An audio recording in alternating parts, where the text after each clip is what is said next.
Hey everyone, Adrian Morrison here, and in this video we are going to talk about a very little known but extremely powerful targeting tool inside of Facebook. And so many people don't even know that this is there or available, or they don't use it because they don't understand it. And this is called behavioral targeting. Facebook knows almost everything about us because we spend all day on Facebook, right? But Facebook has also partnered with other data collection companies and exchanges to get more information on their users. So they openly talk about this on their actual Facebook.com website. If you dig around into the ads help center. But I just pulled exactly what they have on their website about behavioral targeting onto the slideshow, word for word, and I'm going to read it to you. And I got to tell you, this is some amazing stuff. So behavioral targeting. Behaviors are activities that people do on and off of Facebook. Now that helps inform their device usage, their purchase behaviors or intents, their travel preferences, and a lot more, which you'll find out in a second. Behaviors are contracted from both someone's activity on Facebook and through offline activity provided by data from Facebook's trusted third-party partners, which are Axiom, Datalogics, and Epilison, I believe. So these are companies. I don't know too much about it, but I don't try to major in the minors. I just try to do what makes me a bunch of money, so I don't necessarily need to know why and how everything is. I just want to know how to use it and how to harness that power and leverage it. But these are companies that obviously partner with Facebook that can provide to them data on users. Very, very powerful data, actually. Data that tells us what type of automobiles we drive, what type of businesses we run, what type of donations and charities we're involved in, digital activities, financial information you'll see in a second, job roles that we are in, the mobile devices that we use, the types of purchases that we make, residential profiles, seasonal events, and the types of travel that we engage in.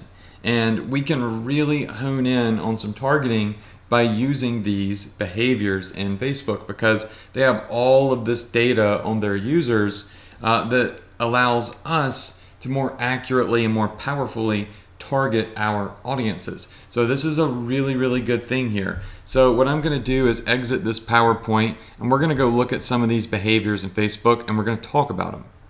Okay, so here we are inside of Facebook ads. I've already clicked on create an ad and put in a website URL. Now we're just on the screen where all of the targeting is entered, and this is where you'll be able to access behaviors. Now the reason a lot of people don't know about behaviors is because in this box it says detailed targeting. See, it says demographics, interests, and behaviors.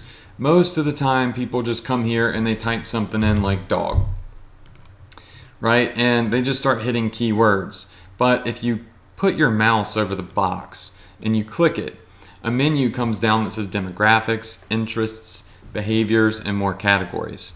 All right, so behaviors would be like keywords.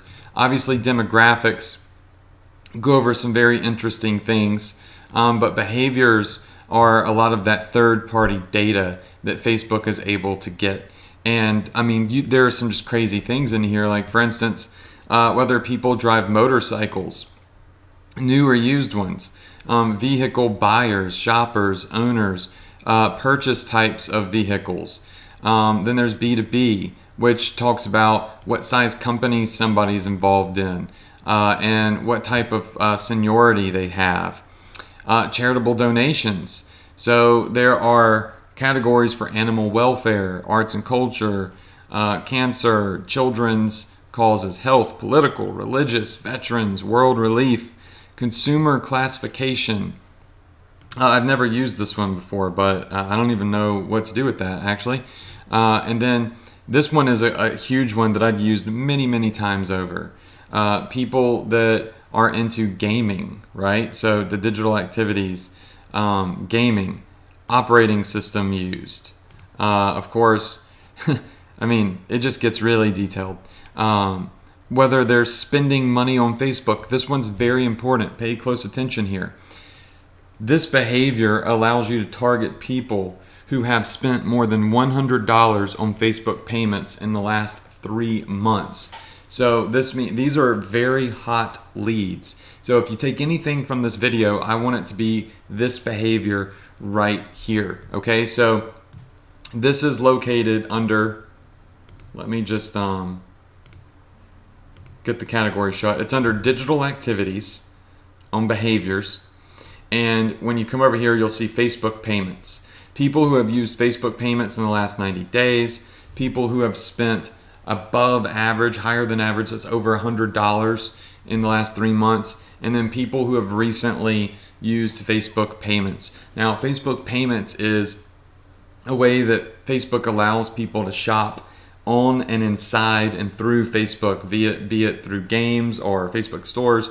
There's a lot of different things that you can do in Facebook and spend money. So obviously somebody who has a higher than average spend in the last 30 days, or 3 months, is going to be a much more valuable customer to get your ad in front of. That means they're active spenders, right? They show a history of spending money.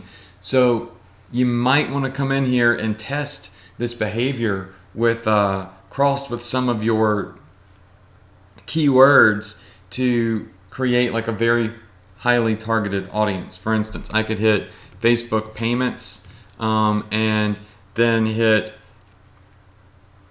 narrow my audience, and so it means they have to have at least spent over $100 in the last 30 days on Facebook, and also be interested in, how about nursing, which we'll just use the broad keyword. 47,000 people. Now that doesn't seem like a lot, right? But that's 47,000 of the highest, most, like literally the most valuable customers that are into nursing on all of Facebook. All right, so while it's a small audience, you can literally scorch the earth with this audience, and you can probably pull a ton of profit out of it with the right product. All right, so you're able to come in here and really use these behaviors to do some pretty amazing stuff. All right, and let's go back over to behaviors and look at the rest of them. So you've got your Facebook payments. You can target people by whether they use Chrome, Firefox. I mean, some of these you may never use, but it's good to know that they're here. You can target people that use Macs or Windows computers. There's a lot of reasons why you might be doing this, right? There's a ton of things that you might be selling that are more Mac user oriented and Apple lover oriented. So you've also got it's just so much. You can target people that have different specific email addresses, Gmail users, Apple users, AOL email address users. I haven't found much use for that yet, but I know some companies may really have a ton of use for that data. Expats, I don't understand what this one is, but so I can't say that much about it. Financial, so you can choose to target people that have multiple lines of credit or just one line of credit. Once again, not something I use a lot in e-commerce, but I could see how there could be a great use for it. Purchase behaviors. You can target people that are more likely to make business purchases, clothing purchases, men's versus women, food and drink purchases. You've got home and garden, kids products. So if you're selling kids products on your e-commerce store, like children's toys, baby cribs, there's all sorts of stuff. This is going to be a behavior that's extremely valuable to you. Pet products. You can target people that are cat owners or dog owners specifically. These are not people that are just interested in dogs, but they are collected from, what does it say? collected from the U.S. Census, warranty cards, registration information, the Department of Motor Vehicles, public record information, survey data, and other offline sources. Data must be validated. At least, for some reason I can't get the bottom of that, but this is pretty accurate data here. And then you've got purchase habits, people that buy sports stuff or shop at specific types of stores, luxury versus discounted, subscription services, and you've even got residential profiles. Are they a new home buyer or a renter? Seasonal events, people interested in baseball, college football, cricket, fall football, professional football, rugby, travel. With travel, you've got frequent travelers. Now, this has always been an interesting category for me. Frequent travelers, I think, is something that could be a very powerful behavior, because there's so many little things that, just think about when you're going through an airport, all the junk people buy. You know, neck pillows, earbuds, iPods, headsets. There's all sorts of stuff. There's a ton of money in just the little accessories people buy that are frequent travelers. I know that because I travel a lot, and I always end up spending like $50 in the airport buying something that, you know, that's going to be a convenience to me while I'm on the airplane. So I think, you know, starting up an e-commerce store that sold more of the like gadgets and stuff, or convenience-oriented things, would be be a very good niche if you're able to hit the right market, which apparently you can here. Frequent flyers, that's actually even better than frequent travelers. Frequent flyers, 2.7 million people. And I mean, goodness gracious, there's just so much here that you can use. So I don't come in and use behavioral targeting on every campaign that I use, but in many, many cases, I have used it and found it to be very beneficial. The problem is people, they don't know it's here, or the people that do know it's here, they open it up and they go, oh my gosh, this is so much. How do I do this? No, that's too confusing. Forget it. I'm just going to put in a keyword. And that's what they do.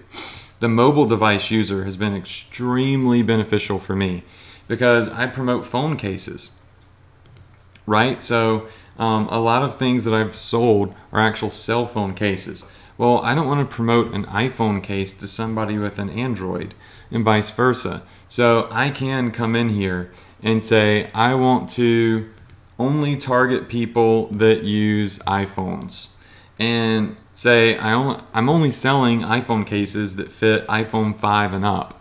So I can come in here and hit everybody that's got an iPhone above an iPhone 4S, right?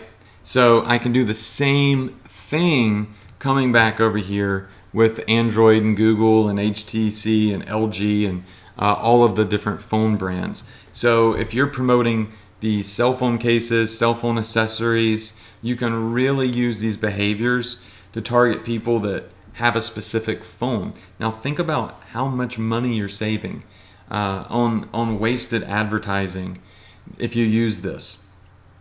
A lot of people just say, oh, well, I'm going to put my ad out there and it's going to hopefully do well. And they're promoting an Apple iPhone case, but they're being seen by BlackBerry users, HTC, Samsung Galaxy users, Google phone users. That's wasted money. That's wasted time. What if you actually came in here, you clicked on behaviors, and you promoted a phone case for Apple iPhones, but only showed that ad to people that have an iPhone?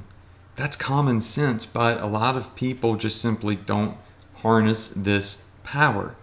So these behaviors are extremely, extremely powerful, and you can pair these behaviors with very specific categories or very specific interests. Like I could also say people that use iPhones and have iPhones, but also are interested in nursing, and find the more obviously precise keywords, as you know from the training, are preferred. But for the sake of time, I'm just going to click on one. So we'll click on nursing. And so now we've got people that are interested in nursing and iPhone 5s. Now, in the next video that you not just iPhone 5s, but iPhone 5 Plus and above. In the next video, we're going to talk about intersecting audiences, okay? So you see down here where it says narrow audience, we are going to pick up on this video right here, and I'm going to show you how to make this even more targeted than it already is if you're selling iPhone cases that have nursing quotes on them or something. And this narrow audience button will allow you to do that. It's so amazing. So point is, behavioral targeting is very powerful. You need to know that it's there. You may not always use it, but there are a lot of cases where there are some options in there that become very, very valuable to you. Like for me, when I was selling thousands of iPhone cases, I was able to target people only with iPhones. And that increased my conversion rates, reduced my risk, and increased my return on investment. So behavioral targeting, go in there, look at the options that are available, see if any of them fit the product that you're marketing, and you can really tailor a very, very specific, precise, and laser targeted audience for your ads, for whatever it is that you're targeting. So go ahead to the next video. You're going to learn some more about targeting audiences, and I hope you feel like this video was enlightening and that it exposed something new to you that you had no idea was there, or maybe you knew it was there, but it's motivated you to actually use it and taught you how it can be used. Okay guys, I'll see you in the next video.